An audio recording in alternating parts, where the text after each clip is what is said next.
So hey guys welcome back to YouTube channel knowledge Kida. So friends 7 April 2022ला होणारा class 12चा जो Marathi paper आहे तो खूप इम्पॉर्टंट आहे. कारण की मराठी हा सब्जेक्ट जो आहे तो लँग्वेजचा आहे आणि लँग्वेजचा सब्जेक्ट तुम्हाला इथं चांगले मार्क स्कोर करून देणार आहे, जो की तुमच्या पर्सेंटेजवरती अफेक्ट करू शकतो. म्हणून मराठी हा पेपर खूप इम्पॉर्टंट आहे.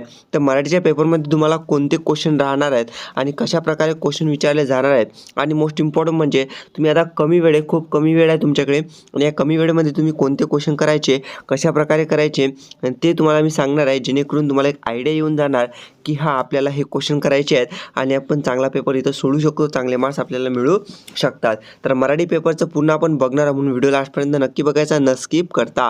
तर बघा विद्यार्थी मित्रांनो, हा इयत्ता 12वीचा पेपर मी तुम्हाला सांगणार आहे. बघा इयत्ता 12वीचं तुम्हाला माहीत आहे मराठीसाठी इथं कृतीपत्रिका आहे. कृतीपत्रिकेचा एक टोटल आराखडा कसा आहे तो बघा. तर विद्यार्थी मित्रांनो, यामध्ये तुम्हाला सर्वात अगोदर गद्य म्हणजे पुस्तकामधून जो तुम्हाला पॅसेज येणार आहे तो 20 मार्क्ससाठी, नंतर पद्य म्हणजेच की कविता 16 मार्क्ससाठी, साहित्य प्रकार 10 मार्क्ससाठी, उपयोजित लेखन 14 मार्क्ससाठी, व्याकरण व लेखन 20 मार्क्ससाठी. तर विद्यार्थी मित्रांनो, असं टोटल तुम्हाला 80 मार्क्सचा पेपर तुमचा असणार आहे. ठीक आहे. नंतर विद्यार्थी मित्रांनो, यामधून हे जे तुम्हाला इथं दिसत असतील 5 विभाग आहेत, या 5 विभागापैकी सर्वात जास्त महत्त्वाचे विभाग कोणते आणि तुम्ही एका दिवसामध्ये या विभागाचा कशा प्रकारे अभ्यास करायचा आणि तुम्ही चांगले मार्क्स मिळवायचे. बघा विद्यार्थी मित्रांनो, सर्वात अगोदर आपण बघणार आहोत. सर्वात अगोदर बघा तुम्हाला इथं गद्य विचारले जाणार आहे. गद्य तुम्हाला किती 20 मार्क्ससाठी राहणार आहे. माझं तुम्हाला माहिती आहे काय, गद्य म्हणजेच की तुमच्या पाठ्यपुस्तकातून तुम्हाला एक पॅराग्राफ विचारले जाणार आहे. तुम्हाला माहिती आहे की कोणता पॅसेज येणार का नाही माहिती. मग तुम्ही आज काय करायचं, कोणताही पॅसेज करायचं बसत नाही आहे. ठीक आहे, कोणताही पॅसेज करत बसायचं नाही आहे. तुम्हाला काय करायचं, जोही सुद्धा पॅसेज येणार आहे त्यावर सिम्पली तुम्हाला ठरलेलं आहे की आकलनकृती आणि स्वमत हे 3 प्रश्न विचारले जाणार आहेत. आकलनकृती हे दोन प्रश्न विचारले जाणार आहेत 2-2 मार्क्ससाठी. आता आकलनकृती म्हणजे नेमकं काय विद्यार्थी मित्रांनो, जो सुद्धा तुम्हाला पॅसेज असतो ना, त्या पॅसेजवरती तुम्हाला फक्त जो सुद्धा आकलनकृतीचा प्रश्न असेल तो तुम्हाला इथं शोधून लिहायचा असतो. ठीक आहे, म्हणजे यालाच म्हणतात आकलन कृती. विद्यार्थी मित्रांनो, हे तुम्हाला समजलेलं असेल. नंतर स्वमताचा जो प्रश्न आहे म्हणजेच की तुम्हाला इंग्लिशमध्ये माहिती आहे पर्सनल रिस्पॉन्स. ठीक आहे, पर्सनल रिस्पॉन्सचा जो प्रश्न आहे ना तुम्हाला, तो 4 मार्क्ससाठी तुम्हाला इथं राहणार आहे. म्हणजेच की खूप इम्पॉर्टंट आहे की पर्सनल रिस्पॉन्स हा तुम्हाला कोणताही प्रश्न म्हणजे विदाऊट लिहायचा सोडायचा नाही आहे. म्हणजे विद्यार्थी मित्रांनो, तो प्रश्न तुम्हाला लिहायचाच आहे. पद्यामध्ये येऊ, गद्यामध्ये येऊ, कशामध्ये येऊ, स्वमताचा प्रश्न तुम्हाला लिहायचाच आहे. ठीक आहे, मग आता गद्य तुम्हाला माहिती आहे का कोणता येणार नाही माहिती. मग गद्य करायचं म्हणजे पुस्तकामधून पॅराग्राफ करायचे बसत नाहीचे. ठीक आहे, मग इथं आकलनकृती तुम्ही बघायच्या कशा येणार. नंतर स्वमत हे जे आहे स्वतःचं मत लिहायचं, कधीही कॉपी न करता स्वमत कधीही लिहायचं नाही आहे. ठीक आहे, स्वतः मनाने लिहायचं जे तुम्हाला वाटत असेल ते. ठीक आहे, नंतर प्रश्न क्रमांक आ मध्ये सुद्धा तुम्हाला इथं एक पठित गद्य येणार आहे. ठीक आहे, सेम तुम्हाला 8 मार्क्ससाठी. ठीक आहे, नंतर इथं अपठित गद्य म्हणजे तुम्ही जो बघितलेला नाही आहे, जो तुमच्या पाठ्यपुस्तकात नाही आहे. ठीक आहे, असं तुम्हाला 4 मार्क्ससाठी अपठित गद्य येणार, म्हणजे 2 पठित गद्य. ठीक आहे, 16 मार्क्ससाठी आणि 4 मार्क्ससाठी अपठित गद्य. तर विद्यार्थी मित्रांनो, अपठित गद्यावरती तुम्हाला फक्त आकलनकृती विचारली जाते, स्वमत नाही. मग आकलनकृती कोणत्या म्हणजेच की पॅराग्राफमधून शोधूनच तुम्हाला लिहाव्या लागणार. ठीक आहे, याचं तुम्ही टेन्शन घ्यायचं नाही आहे. गद्यामध्ये तुम्हाला कोणत्या गद्य येणार हे माहिती नाही आहे. तर आकलनकृती आणि पर्सनल रिस्पॉन्स स्वमत हे तुम्हाला इम्पॉर्टंट राहणार आहे. नंतर पद्य म्हणजे की कविता. आता कवितेमध्ये काय येणार, कविता कोणती येणार हे माहिती आहे का आपल्याला नाही माहिती. मग यामध्ये सर्वात महत्त्वाचं काय, यामध्ये महत्त्वाचं बघा की आकलनावरती तुम्हाला प्रश्न येणार. नंतर तुम्हाला अभिव्यक्ती. आता अभिव्यक्ती म्हणजे काय की तेच पर्सनल रिस्पॉन्स, स्वमत, स्वतःचं एखादी कविता आहे, कवितेचे तुम्हाला 2 ते 3 ओळी आहेत, त्याचा अर्थ तुम्हाला लिहायचा असतो. बघा काव्य सौंदर्य, रसग्रहण हे तुम्हाला कवितेचे काही प्रकार आहेत प्रश्नांचे, हे तुम्हाला इथं बघायचे आहेत. नंतर तुम्हाला कोणती कविता येणार हे माहिती नाही आहे, पण तुम्हाला हे प्रश्न कसे आहेत, अभिव्यक्ती, काव्य सौंदर्य आणि रसग्रहण आणि आकलन हे प्रश्न कशा प्रकारे विचारले जातात फक्त तुम्हाला हे बघायचं आहे. आणि तुम्ही कोणतीही कविता असो ते तुम्ही इथं त्याचे प्रश्न सोडवू शकता. तर पद्य म्हणजेच की कविता तुम्हाला टोटल 16 मार्क्ससाठी राहणार आहे. एक तुम्हाला पठित पद्य.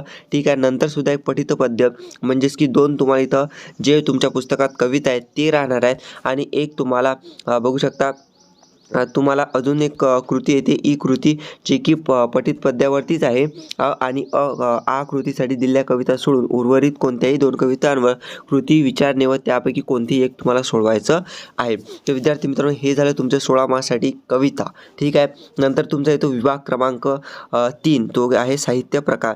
आता यामध्ये तुम्हाला काय विचारलं जातं, तर यामध्ये विद्यार्थी मित्रांनो टोटल तुम्हाला 10 मार्क्ससाठी विचारलं जातं. आणि यामध्ये सुद्धा सेम विद्यार्थी मित्रांनो आकलन, स्वमत आणि अभिव्यक्ती विद्यार्थी मित्रांनो एकदम सोपी आहे. ठीक आहे. यामध्ये तुम्हाला साहित्य प्रकारावरती प्रश्न येणार आहे. ठीक आहे. नंतर पठित कथांवर आधारित 4 कृती तुम्हाला इथे विचारू शकतात. ठीक आहे. त्यापैकी कोणतीही तुम्हाला 2 सोडवायची आहे. ठीक आहे. प्रत्येक कथेवर तुम्हाला एक कृती विचारली जाणार आहे. ठीक आहे. एक स्वमताची कृती तुम्हाला इथे विचारली जाणार आहे. म्हणजे साहित्य प्रकार झाले तुमचं 10 मार्क्ससाठी. ठीक आहे. नंतर खूपच महत्त्वाचं आहे, ते सर्वात महत्त्वाचं मला असं वाटतं जे आहे तुम्हाला इथं 14 मार्क्ससाठी राहणार आहे, उपयोजित मराठी. आता उपयोजित मराठीमध्ये तुम्हाला काय राहणार आहे बघा विद्यार्थी मित्रांनो, यामध्ये तुम्हाला अपेक्षित कौशल्य काय आहेत की आकलन, उपयोजन आणि कौशल्य. आता यामध्ये काय बघा की उपयोजित घटकांवर आधारित आकलन कृती तुम्हाला राहणार आहे. म्हणजेच काय की 1 ते 4 उपयोजित घटकांवर आधारित तुम्हाला प्रत्येक 2 मार्क्ससाठी 4 कृती तुम्हाला विचारल्या जाणार आहेत. ठीक आहे. म्हणजे पहिला प्रश्न उपयोजित मराठीमध्ये पहिला ते 4 प्रश्नांमध्ये तुम्हाला कोणतेही 2 गुणांसाठी 4 कृती तुम्हाला हे विचारले जाणार. त्यापैकी कोणतेही 2 तुम्हाला सोडवायचे आहे. ठीक आहे. नंतर तुम्हाला आ प्रश्न. ठीक आहे. विभाग क्रमांक 4 मधला आ प्रश्न, ज्यामध्ये तुम्हाला उपयोजित घटकांवर आधारित उपयोजन म्हणजेच की कौशल्य कृती करायची आहे, जे की 10 मार्क्ससाठी असणार आहे. तर मला प्रश्न क्रमांक आ मध्ये तुम्हाला विचारलं जातं 10 मार्क्ससाठी 1 ते 4 घटकांवर, म्हणजेच की तुम्हाला 1 ते 4 म्हणजे 4 प्रश्न टोटली तुम्हाला देतात आणि त्यामध्ये तुम्हाला कोणतेही 2 प्रश्न सोडवायचे आहेत आणि तुम्हाला ते 1 प्रश्न 5 मार्क्ससाठी, म्हणजेच असे तुम्हाला 2 प्रश्न सोडून 10 मार्क्स तुम्हाला मिळणार आहेत. बघा मी तुम्हाला सांगतो इथे उपयोजित आहे ना, खूप इम्पॉर्टंट आहे. तुम्हाला सेम ॲक्टिव्हिटी येतात विद्यार्थी मित्रांनो, ते म्हणजे आकलन.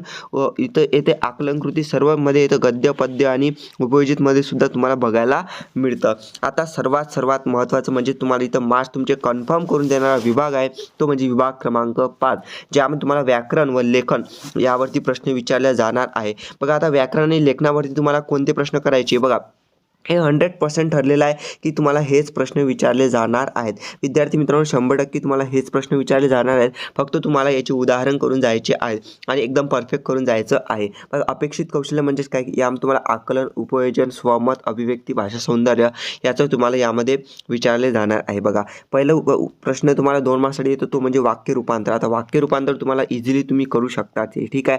नंतर समासावरती तुम्हाला इथं प्रश्न विचारले जाणार आहे, हे सुद्धा तुम्ही करून ठेवायचं. नंतर प्रयोग. ठीक आहे. नंतर अलंकार आणि वाक्प्रचार, हे जे 5 प्रश्न आहेत तुम्हाला 2-2 मार्क्ससाठी विचारले जाणार, टोटली 10 मार्क्ससाठी तुम्हाला इथे विचारले जाणार आहे. ठीक आहे.